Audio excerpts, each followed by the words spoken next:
কখনো যদি দেখেন আপনার মনটা প্রচন্ড খারাপ হয়ে গিয়েছে, কিচ্ছু ভালো লাগছে না, এটা সেটা অনেক কিছু করলেন, 1 মিনিট 2 মিনিট ভালো লাগে, এরপর আর ভালো লাগে না, আপনি একটা কাজ করবেন, যাই নামাজটা পিছিয়ে কিছুক্ষণ সিজদায় মাথাটা ঝুঁকিয়ে রাখবেন আর শুধু সেকেন্ড কাউন্ট করবেন। আপনি মনোযোগ দিবেন সেকেন্ডের দিকে, দেখবেন সেকেন্ড যত বাড়তে থাকবে আপনার অশান্ত মনে তত শান্তি হতে থাকবে।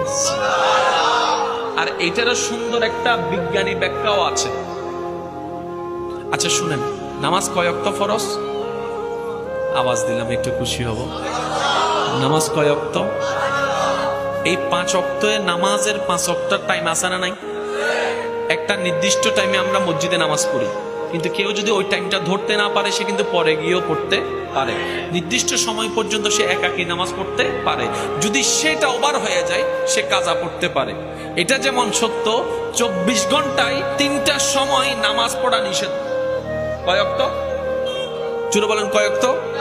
এটা আমরা সবাই জানি, শুধু মনে করে দিচ্ছি। ইসলাম বলে সূর্য ওঠার সময় নামাজ পড়া যাবে না, সূর্য যখন ঠিক মাঝখানে নামাজ পড়া যাবে না, সূর্য যখন অস্ত যায় নামাজ পড়া যাবে না।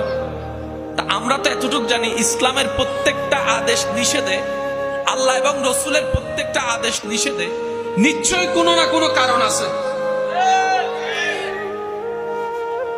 আমি বিষয়টা জানার পরে আমি স্ট্রেঞ্জ হয়ে গেলাম, ইসলাম কত গোছানো একটা ধর্ম।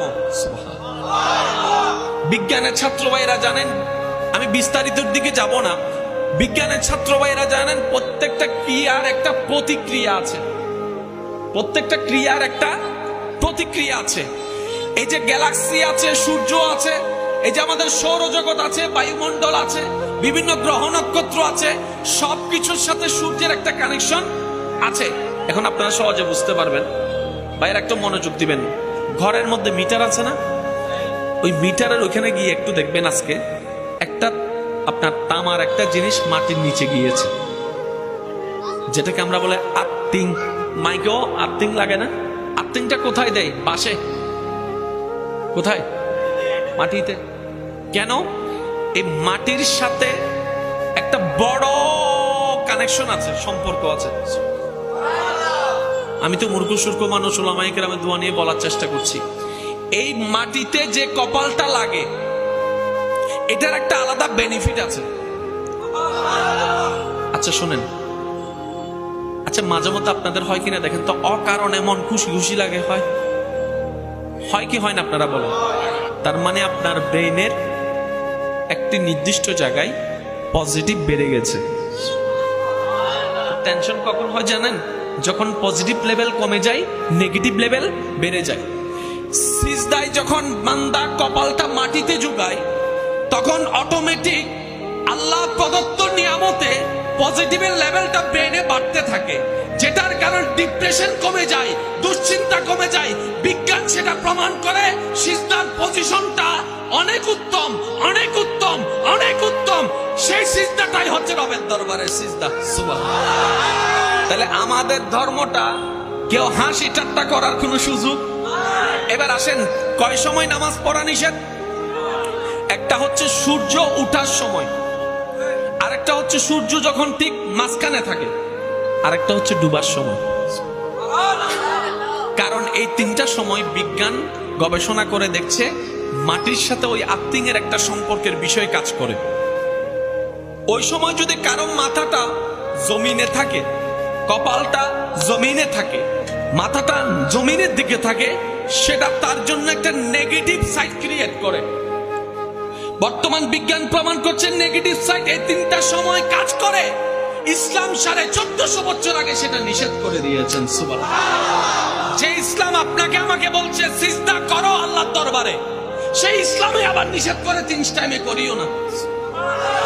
তার মানে ইসলাম টোটাল একটা কমপ্লিট ধর্ম। আল-ইয়াওমা আকমালতু লাকুম দীনাকুম ওয়া আতমামতু আলাইকুম নিয়ামতি।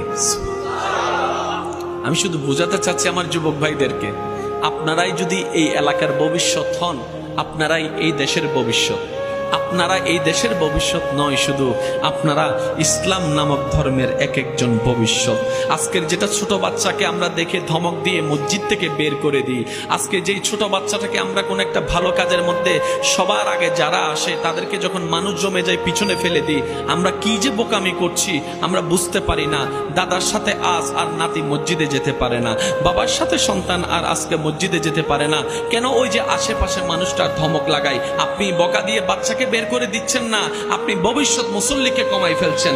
খবরদার এই কাজটা করবেন না, এই কাজটা কখনো করবেন না, কারণ তারা মাসুম, তাদের কোনো গুনাহ নাই। সেজন্য প্রায় সময় বলি, হয়তো আমরা মসজিদে নামাজ পড়ে পড়ে রবকে অতটুকু খুশি করতে পারি না, ছোট ছোট বাচ্চারা দৌড়ায় দৌড়ায় যতটুকু খুশি করে ফেলছে। বাচ্চাদেরকেও দরকার আছে, আছে বাচ্চাদেরকেও দরকার।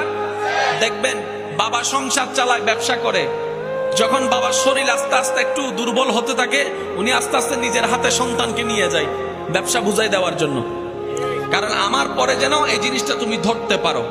তো প্রত্যেকটি বাবার উচিত সন্তানকে মসজিদের রাস্তাটা দেখাই দেওয়া। প্রত্যেকটা দাদা নানার উচিত ওই নাতিকে মসজিদের রাস্তাটা দেখাই দেওয়া। কথা বলেন ঠিক কিনা?